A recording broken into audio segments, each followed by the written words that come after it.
I'm done at the run, and I'm doing my sachet walk back. I'm checking my body out in all the business windows. I want to see how sexy and sultry and hot and seductive I look. And so I passed this business. It's at 1109 First Avenue. As sure as I'm alive and breathing, right? 1109 First Avenue. It's between 60th and 61st Street on the west side of First Avenue. And all of a sudden, a guy comes out, and he says to me, to Elegant, verbatim, you know, you're disgusting. What? We have people in here in a restaurant trying to eat their dinner, and you're with your bottom hanging out, your pride hanging out. This is, we're trying to eat. People don't want this. So I said to the guy, I'm not mentioning his name, we know his name. Was he famous? The guy's a restaurateur, that's all. Okay. So I said to him, look, this is my inalienable, imprescriptible, inviolable, impermeable, impenetrable First Amendment right to be on a public sidewalk in G-string lingerie anywhere, anytime, anywhere in America. So with that, he said, not here. I said, well, I'm going to be here, God willing, for the next 180 years. Yeah, you probably will. he goes, thank you, Steve. Yes. He goes back into his store, and what I'm about to tell you is horrifying, but just as sure as the Achilles tendon connects the gastrocnemius muscle to the calcaneus bone in the foot. That's some vocabulary. We're going to have to call you Dr. That's Elegant. a physiological certainty. Just how sure it is, to that same degree of accuracy, he takes a bucket of water and he throws it on me. Oh, no way. Oh, no. That wrong move. He did. So what did you do? How did you retaliate? Thank you, Jesse. So I said to him, you know, 30 years ago, I would have did something a little bit different to you, but I don't do those things anymore. I said to him, just like that, I don't do those things anymore.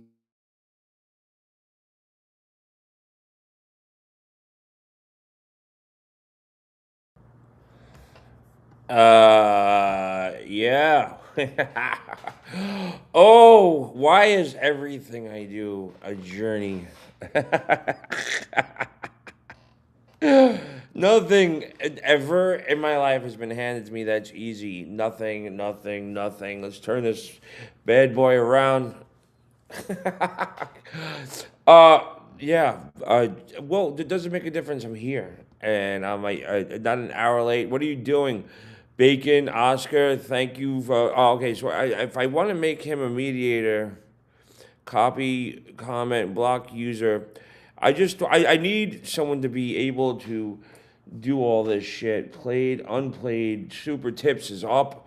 I hope it's marked. Just another thing I didn't check. If you can't see my super tip link pinned, I don't doubt you guys are not going to tell me if it is or not.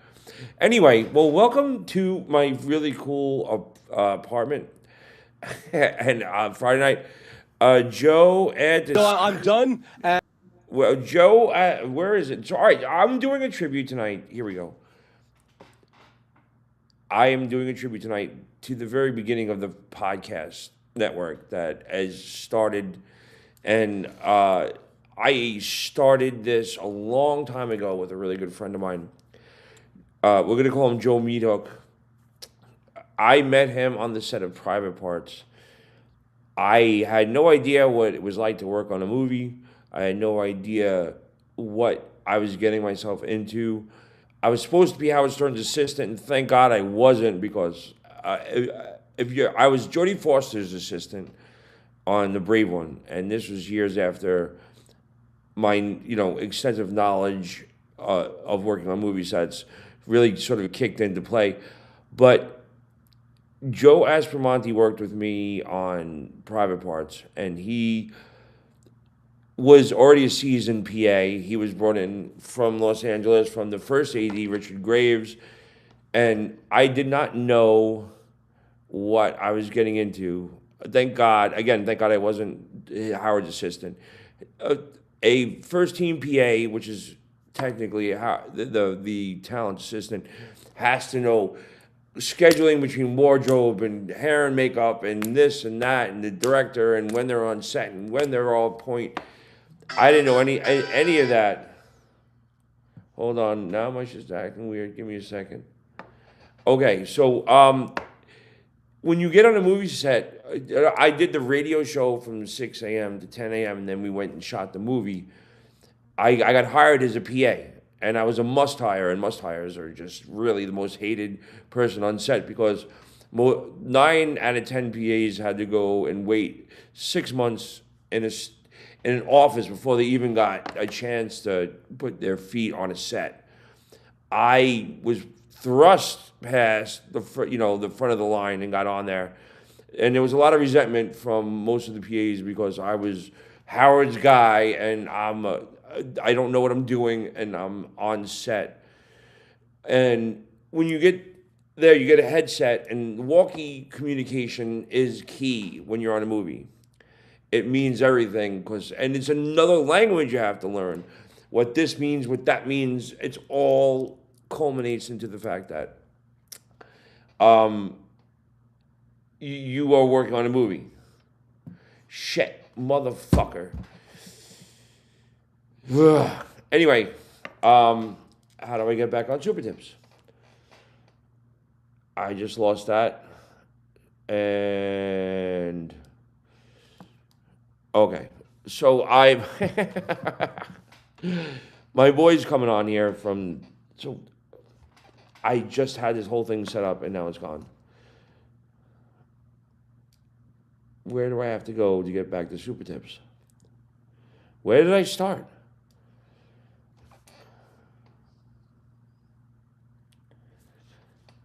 I'm having a brain fart. Karmic is an asshole. Thank you. I appreciate that. I'm hanging in there. YouTube.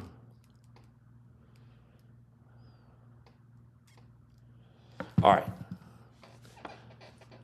Anyway, we'll get back to the story. So there's walkie-talkie etiquette. It is language that you have to relearn for whatever you do. And there was a moment where it's the most important time on walkie set, where it was like, okay, ready, rolling, and action. And that's where everybody becomes silent, okay? I would be listening to the walkie, and at some point in the whole entire day, someone would fart at the moment of action. And that is unheard of. Now I think about it, if someone did it now, it would be catastrophic. But then it was a fun set, and everybody sort of got a kick out of it, but it continued over and over and over again. Roll sound, ready, and I thought it was the funniest thing. So I wound up being exhausted most of the time on set, and with the times, there's a lot of downtime on movie sets, and I would go hide and fall asleep, take a nap somewhere. And I got up from a nap from one of my hiding spots, and I saw Joe Meathook, who's coming on the show, with his headset on his asshole, and he was farting. And I went, "Oh my God, dude, it's you!" He was like, stop. You're not going to... No, I'm not going to tell anybody. After that, we became best friends. And I don't know where the fuck he is, because I sent him a link, which I may have to do again. I wish I could pause these things. The fire on Netflix all the time.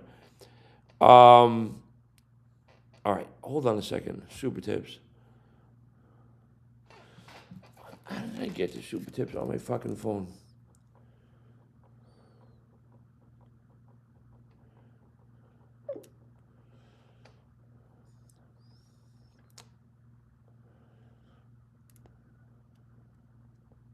Okay. Fuck. It's been a long couple days. Super Tips. Sign in.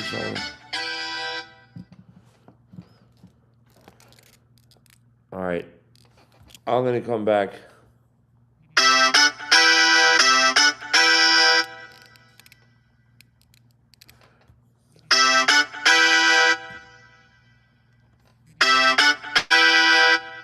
Now everybody's jumping in.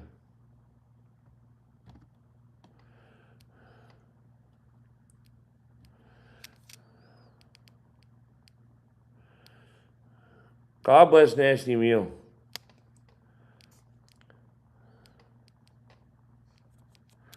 Okay. Open. Oh, Christ. Do you know what the funny thing is? I'm sitting here and I'm panicking and having an anxiety attack. And you guys are all recording this and you're going to have a fucking ball with it. I know what I did. Okay, great.